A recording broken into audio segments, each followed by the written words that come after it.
So hi, my name is MD Jahid Ansari and welcome to MJA YouTube channel. So हम cell the unit of life chapter को discuss कर रहे थे, जिसमें हमने पहला लेक्चर को कवर कर लिया, जिसमें हमने सेल एंड उसकी डिस्कवरी और यूनिसेलुलर वर्सेस मिलिट्री सेलुलर के बारे में मैंने डिस्कस किया। और अब जो सेकंड लेक्चर है उसमें हम सेल थ्योरी को डिस्कस करेंगे, इसके ड्रॉबैक को डिस्कस करेंगे और कुछ जो है फ्यूचर्स देखेंगे प्लांट एंड एनिमल सेल्स की। तो सबसे पहले सेल थ्योरी को देखते हैं।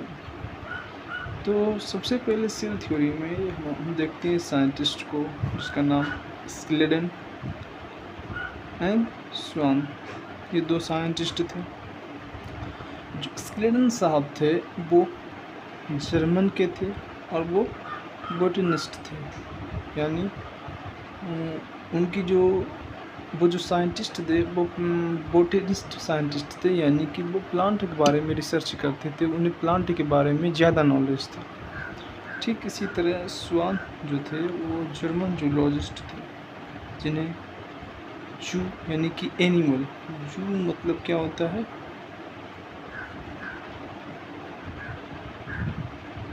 एनिमल, यानी उससे एनिमल रिलेटेड चीज़ें ज़्यादा नॉलेज थी। तो ये दो साइंटिस्ट थे, स्वान एंड स्लेडन, है ना। स्वान जर्मन जूलॉजिस्ट थे और स्लेडन साहब जो थे वो जर्मन बोटनिस्ट थे। इन्होंने सिर्फ, क्योंकि ये बोटनिस्ट थे इसलिए उन्होंने सिर्फ और सिर्फ प्लांट पर स्टडीज़ की, और जब उन्होंने प्लांट पर स्टडी किया तो वो पाया कि जितने भी टाइप्स के प्लांट्स इस दुनिया में है वो बने होते हैं डिफरेंट टाइप ऑफ सेल, और वो सेल जो है वो मिलकर क्या बनाते हैं, डिफरेंट टाइप ऑफ टिश्यूज। यानी कि इनका कहना था कि मान लेते हैं ये डिफरेंट टाइप से सेल है ना, ये भी दूसरा सेल है, ये तीसरा सेल है, ये चौथा सेल है, ये पांचवा सेल है। ये मिल करके पूरा क्या बनाएगा, एक टिश्यूज बनाएगा। ये टिश्यूज मिल करके पूरा क्या बनाएगा, प्लांट बनाएगा। ठीक है।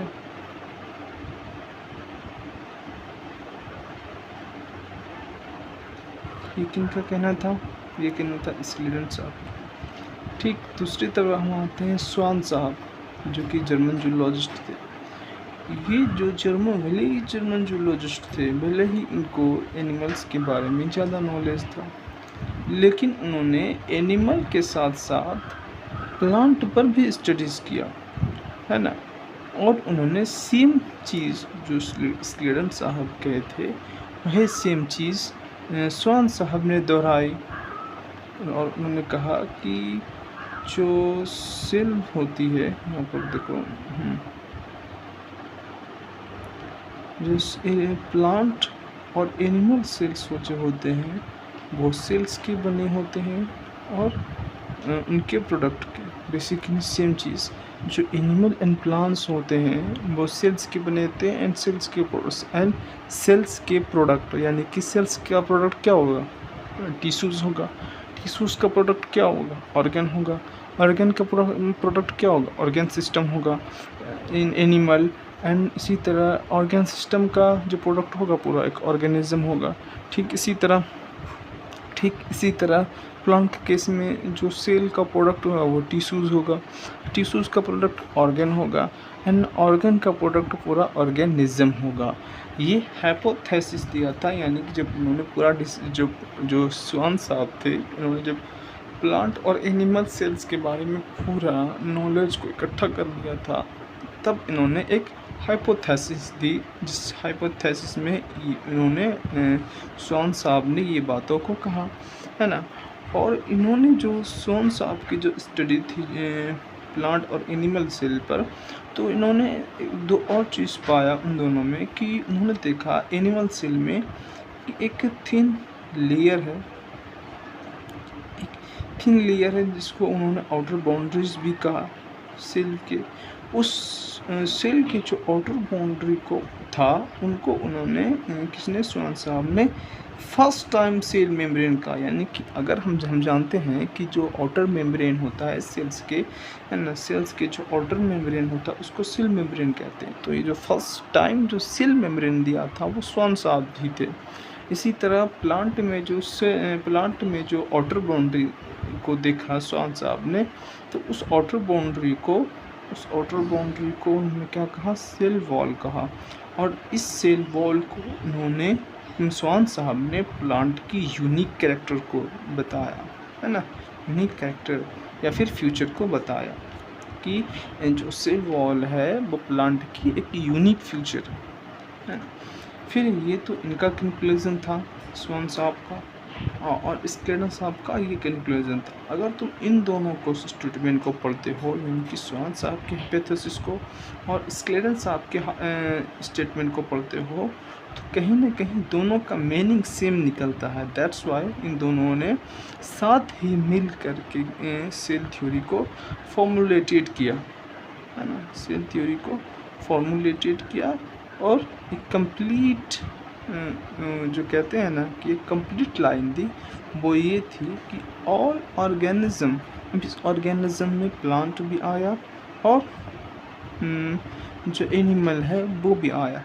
तो उन्होंने कहा ऑल ऑर्गेनिज्म आर कंपोज्ड, यानी बने होते हैं सेल्स के एंड देयर प्रोडक्ट के, यानी कि सेल्स जो बनते हैं सेल्स के बने प्रोडक्ट, यानी कि टिश्यूज़ एंड टिश्यूज़ से बने प्रोडक्ट, यानी कि ऑर्गन एंड ऑर्गन से बने प्रोडक्ट, यानी ऑर्गन सिस्टम, और ऑर्गन सिस्टम से बने प्रोडक्ट, यानी कि पूरा ऑर्गेनिज्म।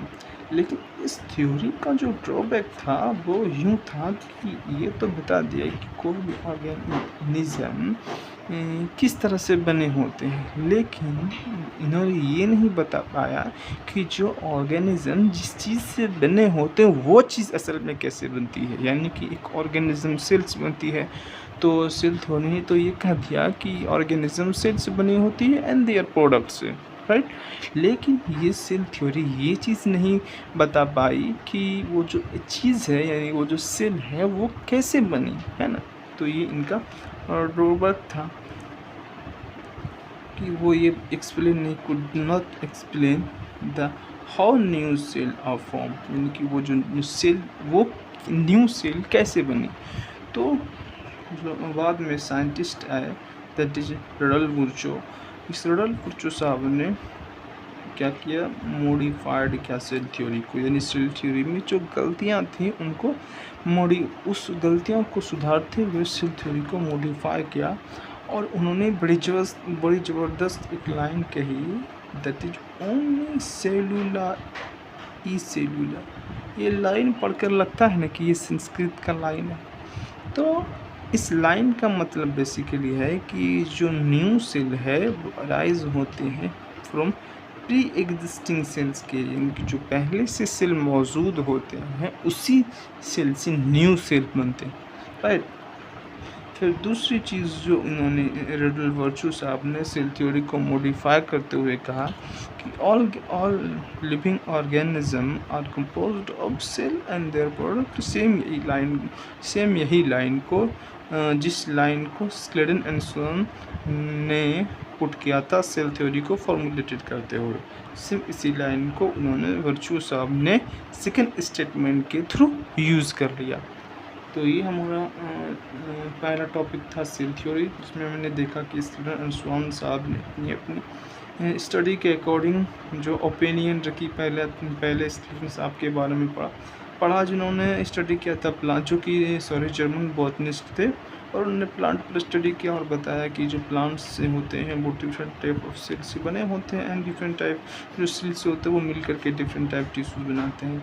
सेम इसी तरह जो स्वान साहब हैं, जो जर्मन जोलॉजिस्ट थे, इन्होंने भी सेम बात कही कि जो प्लांट और, लेकिन इन्होंने प्लांट और एनिमल दोनों के बारे में स्टडीज़ किया था। इन्होंने प्लांट और एनिमल दोनों के बारे में स्टडीज़ किया था, इसलिए इन्होंने अपने हाइपोथेसिस में प्लांट और एनिमल दोनों के बारे में जिक्र किया। और उन्होंने एक्स्ट्रा पॉइंट क्या बताया कि जो एनिमल सेल्स के अराउंड 3 लेयर्स होती हैं, जिसको आउटर बाउंड्री कह सकते हैं, उसको उन्होंने सेल मेम्ब्रेन कहा है ना। और इसी तरह जो प्लांट सेल हैं उनकी आउटर बाउंड्री को उन्होंने सेल वॉल कहा, उनकी आउटर बाउंड्री को उन्होंने सेल वॉल कहा, जिसको उन्होंने यूनिक फ्यूचर भी बताया। फिर इन दोनों ने अपने सेल थ्योरी को फॉर्मुलेटेड किया और एक फाइनल कंक्लूजन दिया कि all organism are composed of cell and their product. फिर इस थ्योरी की ड्रॉबैक ये रहा कि उन्होंने ये नहीं बता पाया कि how new cell are form है। फिर रुडोल्फ वर्चू साहब आए, जो इन्होंने इस थ्योरी को मॉडिफाइड किया और ओमनी सेलुला कहा। एंड फिर जो दोनों, जो सेल थ्योरी और दूसरी सेल थ्योरी की जो लाइन थी कि ऑल ऑर्गेनिज्म और composed of cell and their product, उसी लाइन को उन्होंने यहाँ पर पुट कर दिया। राइट, अब हम तीसरे टॉपिक के ऊपर चलते हैं, that is some difference between plant and animal cell.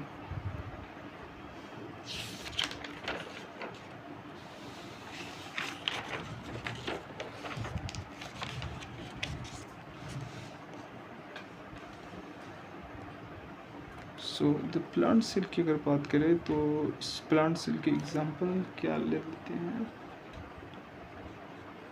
अगर प्लांट सेल के एग्जांपल की बात करें तो ओनियन सेल, जो एनसीईआरटी में दे रखी, और इसी तरह एनिमल सेल्स में ह्यूमन चीक सेल ले लो। और जो प्लांट सेल होते हैं उसमें सेंट्रल वैक्यूल पाया जाता है ना, जबकि एनिमल सेल में ये एब्सेंट होता है। उसी तरह प्लांट सेल में सेल वॉल होते हैं और ये इसमें एब्सेंट होते हैं। और इसी तरह प्लांट सेल में क्लोरोप्लास्ट होते हैं, जिसे प्लास्टिड भी बोलते हैं, उसमें प्रेजेंट होता है, क्योंकि प्लास्ट इसी क्लोरोप्लास्ट में फोटोसिंथेसिस होता है। और फोटोसिंथेसिस प्लांट में, तो कहीं ना कहीं ये याद रह जाता है कि प्लांट में क्लोरोप्लास्ट मौजूद होता है, जबकि एनिमल फोटोसिंथेसिस नहीं करता, दैट्स वाई इसमें क्लोरोप्लास्ट नहीं होता है ना। इसी तरह तुम ये भी देख सकते हो कि प्लांट में सेल वॉल प्रेजेंट होता है, एनिमल में नहीं होता है ना। फिर देखो तो कहीं सेंट्रियोल एंड सेंट्रोजोम, ये तुम पढ़ोगे किस में पढ़ोगे, इसी चैप्टर में पढ़ोगे, इसी चैप्टर में पढ़ोगे, लेकिन आगे लेक्चर में है ना, आगे लेक्चर में इसके बारे में पढ़ोगे कि इसमें जो एनिमल सेल होते हैं उसमें सेंट्रियोल एंड सेंट्रोसोम प्रेजेंट होते हैं, सेंट्रोसोम प्रेजेंट होते हैं, जबकि प्लांट सेल में एब्सेंट होते हैं। सो इस वीडियो में यहीं तक, मिलते हैं नेक्स्ट वीडियो में। लेकिन उससे पहले तो अहम बात कि अगर इस लेक्चर में कोई भी डाउट हो, please mention in the comment box. And कोई भी चीज़ जिसमें आपको दिक्कत हो, वो भी mention in the comment box. And thank you for watching the videos.